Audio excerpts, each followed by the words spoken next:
This is a history of a World War II veteran that got off a ship, no mother, no father. All he knew was motorcycles, and I'm gonna try to make a living. Being a Harley dealer, that's just all he wanted to do. Tim's been here 3 generations. Mr. Charlie, Vicky, his son, and now Rocky. When he was a teenager, he said, I'm not gonna be in the Harley business. Well, he did. The legacy of what they created was just too cool to let it go away. They've been here since the get-go. The rest is history.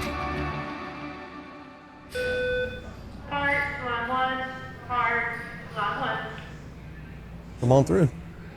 All the photos in the dealership are actual family photos.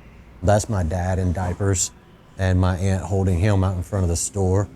My grandfather. Most of them are his racing days. He was a big racer. Enduros were pretty much his thing. You can see a picture over here where the mud's on his face after the race. The pictures and the bikes. It tells the story of how long we've been here and the true roots and heritage of our dealership. Charlie started the shop with other brands, and then in 1953, he bought Harley-Davidson from an existing Harley dealer. The story was on his first year that if he sold 3 motorcycles, he would survive, and he sold 1. And so they worked on cars and they worked on bikes, and that was the biggest part of it, was service business. And so that's kind of where he came from the service side and the customer service, because that's all you had. Carried that passion on through the 60s and 70s and into the 80s. He just loved it. My grandmother too. That was just part of their life. Charlie Timms, first time I talked to him, I felt like I already knew him, because I always heard, good things about him. A heck of a motorcycle rider too. Charles was a little bit of everything. He was an engine builder, transmission builder. He turned out some of the best paint jobs. Of course, most of them was black. They might have had one motorcycle on the floor, the showroom floor, and they had one colored t-shirt, and that was black. He started from nothing, you know what I mean? He was proud of the brand. He was proud of what he sold and what he had accomplished. A lot of times, if you was wanting to ride and you didn't have the money, he said, we'll go ahead and get you going and everything, and you can pay me when you can. And he did a lot of people like that. They knew him as their Harley dealer, but you can't imagine him as a grandfather, because that was truly special. My dad got passionate in it and took over. My parents got divorced, so I was in the dealership after I got picked up from school. As a kid, when you got friends that are going to the beach for spring break and you're putting parts on the shelf and half the time getting in trouble because I was bored, and it's a lot for a kid. When I went to college, it wasn't my desire to come back and be in the dealership. Got out of school and the dealership needed some help. Dad was ready to retire. My grandfather just had a heart attack. When I was like, let's just see what happens. Let's see if I can make some changes. And I started doing well, and business started getting better and better and better, and started selling more bikes, started growing our service department, added more staff. I took over and it just slowly grew. In 2016, I had an opportunity. I'd started looking at owning another store in Augusta, Georgia. And I went to my dad and I asked him if he wanted to be a partner in it. I just thought it was the right thing to do. He patted me on the back and he goes, man, you're long past needing me, man. This one's on you. It's only done with the right team. I've got a team that is amazing.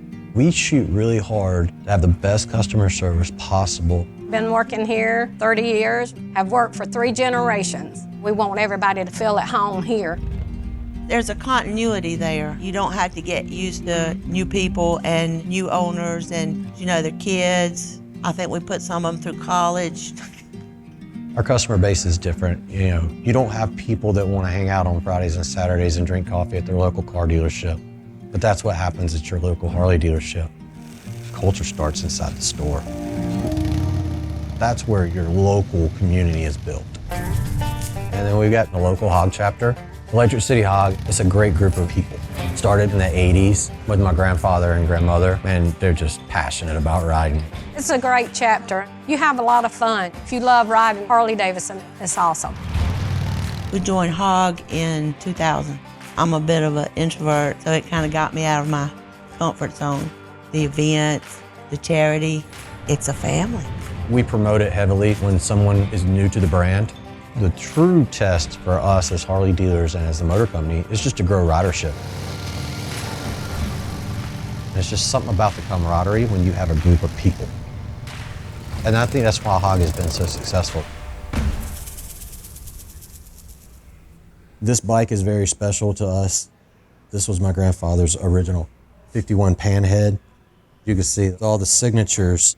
When he passed away, we had this bike at the funeral, and people signed it as they would the guest book. So a very, very special piece for here for us, just to keep the memories alive. I hope when customers come in and see the bikes, the date of establishment and the pictures on the wall and the faces that are here, I hope that they see the legacy that's been here. I have a 15-year-old daughter and I have a 12-year-old son. My daughter has sold lemonade at bike nights. My son rides dirt bikes, he loves it. But I want my kids to do what they're passionate about. Charlie did what he was passionate about. It kind of chokes me up, but I'm hoping, maybe one day there's a fourth generation, so his name doesn't stop. It's an honor to have the opportunity to try to fill those shoes, the legacy that was left, and it's actually stressful to know that you could screw up something really, really good that was built for you. You just got to go to work every day and do it the best you can. As young as I am, this thing's going to go on for a long, long time.